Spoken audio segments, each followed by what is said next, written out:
Hey guys, how you go about renting an apartment in Japan is going to depend on a lot of things. It's going to depend on your visa status. It's going to depend on how good your Japanese is. It's going to depend on how much money you've got. It's going to depend on how long you're going to be here. There's a lot of variables, so it's really difficult. I get asked this question a lot. Can you tell me exactly how I can rent an apartment in Japan? It's really difficult to answer it because it depends on the person's situation.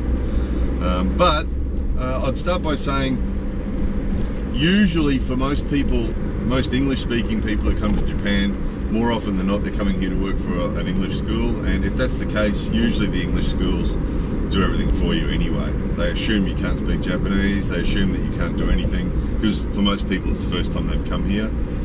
So usually the employer organises everything. Likewise for people that come here to work for other companies as well. If you're coming here to work for an automotive company, or if you're coming here to work for a company in Japan, quite often they'll either organise accommodation for you, rent an apartment for you, and then rent it to you, take the rent out of your pay. And often in Japan, big companies, have their own apartment buildings. That's quite common. So companies like Toyota and Inox and big companies like that quite often have apartment buildings that they put staff in, because big companies tend to move staff around the country, and the easiest way to do that for them is if they have an apartment building in each area where they've got a branch, and they can just move people in and out of apartments and move them around as they want to, so they quite often do that. So if you're working for a big company, quite often it's organised for you. If not, that's the most common, because usually if people are coming here to work, usually they have a job before they come here. So if not, if you're coming here under some different circumstance and you've got to organise your own accommodation, firstly, probably what you're smart to do is to organise some temporary accommodation before you come. So in other words, just find a cheap hotel or a cheap hostel or a cheap backpackers. There's also some places like foreigner houses, they call them, or they call them lots of different things, but there's some hostels that are specifically for foreigners to stay in. And those places are the easiest because they assume that you don't speak Japanese, and they assume that you're only here for a short time, or that you're only going to stay there for a short time. So they're the easiest. Basically, you turn up, pay them money, or maybe you send them some money before you come here. You turn up and you move in. That's usually the best strategy, just to give you a base when you first arrive. So when you first get off the plane, you can get on a bus or get on a train or get in a taxi if you've got the money, and go to the hostel or go to the backpackers or go to the hotel and book in, and then you've got a base from where you can go and find something more permanent. It really, usually, if you want to rent an apartment, if we're talking like 6 months or a year or 2 years or something, usually you have to have a full-time job. Usually you have to have a work visa. Usually you have to have, until recently it's been the foreigner card, foreigner registration card, Gaikokujin card, but that's changing soon, and there's going to be another system, but it's basically the same thing. You need to be registered. So you'll need to be registered with the immigration department or with your local city hall with all your details. So it can be a bit of a catch-22 this. It can be a bit of a difficult thing, because quite often you can't get that registration until you've got permanent resident, somewhere permanent to live, and you quite often can't get somewhere permanent to live until you've got that piece of paper, so it can be difficult. And the average Japanese real estate company, if you turn up on the doorstep of the average Japanese real estate company and say that you want to rent an apartment, it's really difficult. It's quite common. The places where I've lived, it's quite common that I was the first foreigner to ever walk in the door, and it just totally phases them. They don't know what to do, because all their procedures and everything are all geared for Japanese people. So when a foreigner walks in the door, hello, I want to rent an apartment, they're quite often totally phased and all look at each other with sort of a bit of a panic going on. So what's best to do if you can is to find places that are foreigner friendly. The English-friendly Japan directory is useful for this because the ones that are English-friendly are also foreigner-friendly, so you can use the English-friendly Japan directory for that.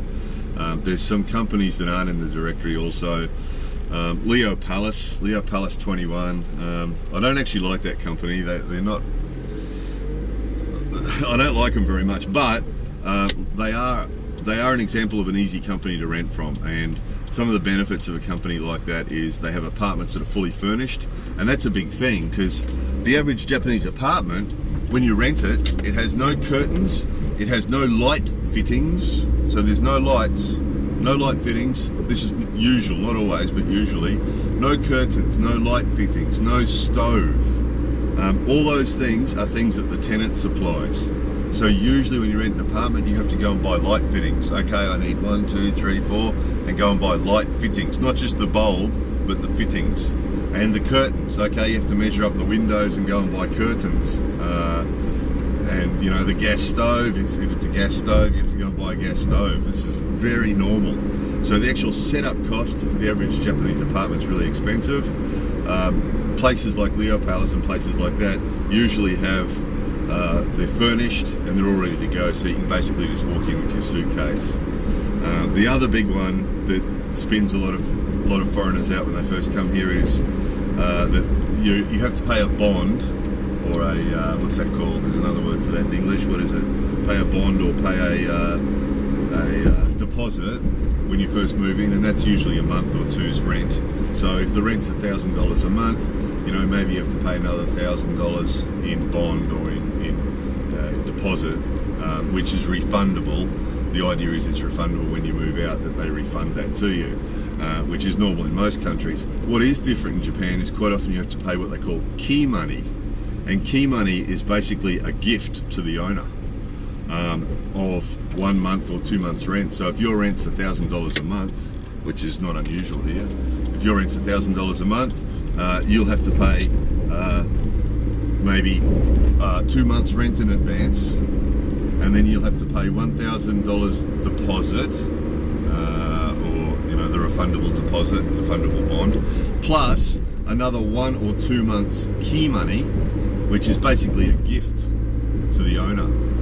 It's supposed to be to compensate the owner for you know, whatever preparation he has to do. It's a rip-off basically. It sucks. But that means that, you know, 2 months rent, 1 month bond, 1 month rent for bond, 1 or 2 months rent for key money. So you could be up, if the rent's $1,000, you could be up to $5,000 before you get the key. That you've got to pay them before you even get the key to move in. Plus, then you've got to go buy curtains and light fittings and gas stoves and furniture. If it's the average apartment, you've got to go buy furniture. So there's places like that place I mentioned at Leo Palace. I don't like the company, but there's places like that have small apartments that are fully furnished. Quite often there's no key money, which is a bonus. There's usually a bond, which is fair enough. So quite often a place like that that's geared for foreigners is your easiest way to go. And if they're English friendly, unless your Japanese level is really high level, if they're English friendly and foreigner friendly, that's the easiest way to go. Basically, the average foreigner turning up here, walking into a real estate company to rent an apartment, you're really up against it. There's a good chance they just won't. There's a lot of owners that just refuse to rent to foreigners, unfortunately. We've got a really bad name. Some foreigners come here and trash apartments, because usually Japanese people leave their apartments in really good condition, but there's lots of foreigners that come here and leave their apartments in really bad condition and skip off home, and the landlords know that, and they worry that we'll do the same thing. There's also foreigners that skip off home owing rent, to stop paying their rent a couple of months before they leave, and then skip off home, and you know, they don't care, they're not coming back, and they don't care, and then the rest of us are left with a bad name, you know, and that's why a lot of foreigners just will not rent. A lot of owners will just not rent to foreigners, which can make it really, really difficult.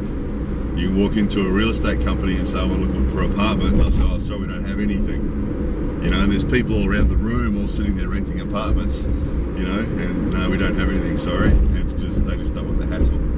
So English friendly or foreigner friendly company is the best way to go. I'll just mention too about the refundable deposit, the refundable bond.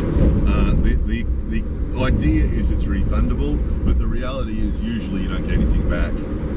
I left an apartment when I bought my house. I moved out of the apartment I was renting, and they owed me about $1,000 in bond, in rent, in deposit. And the real estate guy walked into the apartment and looked around, and it was in really good condition. It was in really, really good condition. I'd been there for 5 years or more, 6 years or something in that apartment. And he walked in and went, oh, and he said, wow, it's in really good condition. And then he stood there with his piece of paper and he said, well, and I'd cleaned everything. I'd cleaned the filters in the air conditioning and everything. And he stood there and he looked at his piece of paper and he said, okay, so it's Sunman, it's like $300 just roughly, right? $300 for new filters for the air conditioner. And I said to him, I cleaned the filters in the air conditioning, they're clean, they're really clean. He said, no, we have to replace them. That's $300. And we have to get professional cleaners in, and that's another $300. And I said to him, what will they do? The place was immaculate. The place was absolutely shiny, you know? And I said, what will the professional cleaners clean? The windows, where everything was clean. And oh no, we have to do that, that's our policy.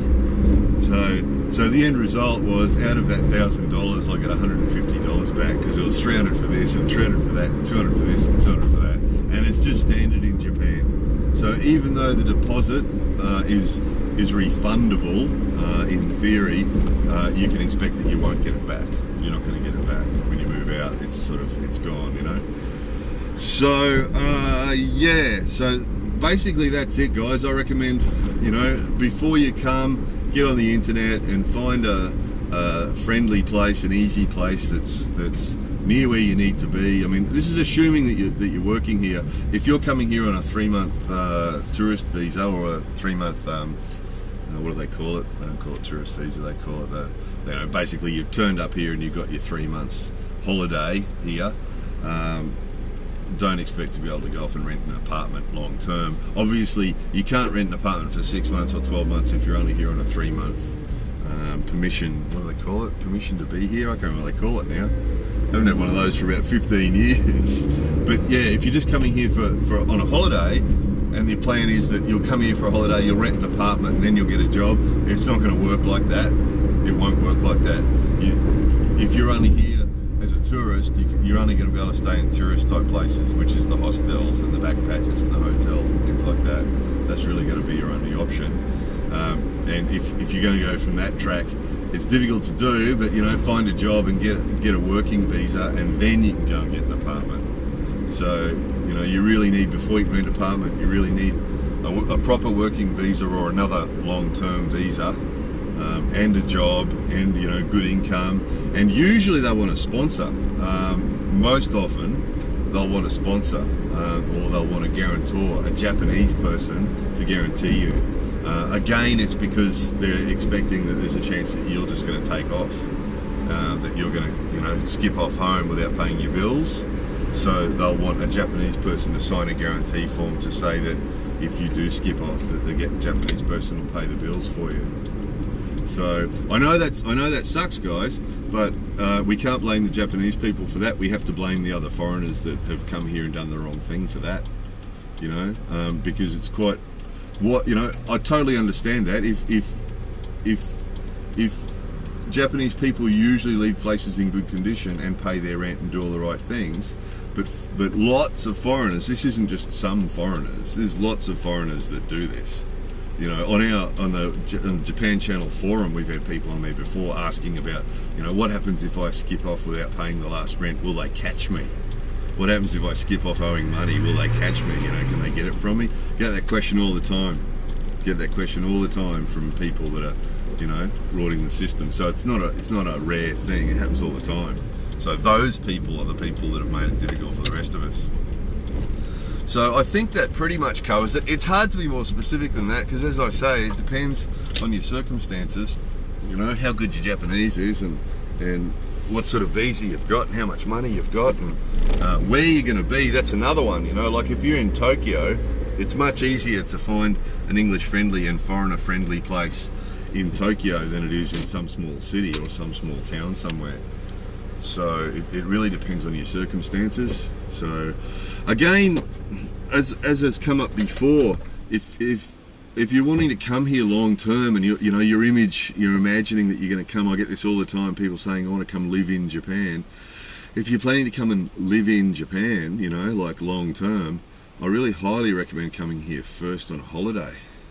It really is a good move, you know, like come here and you know, for a holiday for a month or something and really research it, you know, really have a good look around and see it first, because the people who've never been here before then come here, you know, sell up everything at home and leave and come here to live and have never been here before, you know, most of those people go home. The statistics, if you research the statistics, you'll find that this is the case, that most of them go home within a short period of time. Usually I think it's within 3 months or something, because it's different from what they imagine.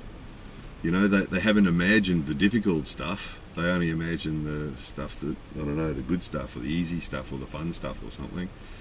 And it's a lot more difficult than that. So yeah, research, guys. Preferably come here first and check it out.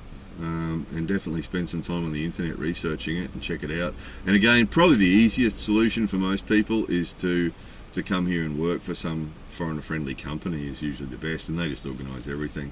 You know, usually they put you in a block of apartments with a bunch of other people who, you know, who are only here short-term as well. You know, most of those English schools have a block of apartments that are just full of English speakers from around the world, you know, that are here for 12 months, and you know, there's an American upstairs and there's an Australian down there and a New Zealander over there and a Canadian over there, and you know, they all spend their off time together and everybody spends time together, and you know, you don't need Japanese and you don't need anything, basically. You just turn up. Quite often the English schools actually meet you at the airport and take you to the apartment. You know, it's all automatic. Here, sign this paper, and you know, they connect the electricity for you. Because that's the other thing, you get electricity and phones and gas and all that sort of stuff. None of those companies are English friendly. None of them. And the real estate company won't help you with that. So again, you know, it's pretty tricky. You either need a really high level of Japanese plus an understanding of how all that stuff works, or you need a Japanese friend that's going to help you out who can also speak English, you know. So, you know, it is tricky. It is tricky for sure. So yeah, look, guys are asking me specific questions about this stuff. You know, someone asked me, can you tell me everything I need to know? I want to move to Japan. Can you tell me everything I need to know? Really difficult. I'll do my best. This was the first one in that. The other thing is, of course, if you're coming to Japan long term, watch the rest of the how-to videos. That's what they're for people that are coming to Japan. So anyway, I hope someone found that interesting and useful. More videos coming soon.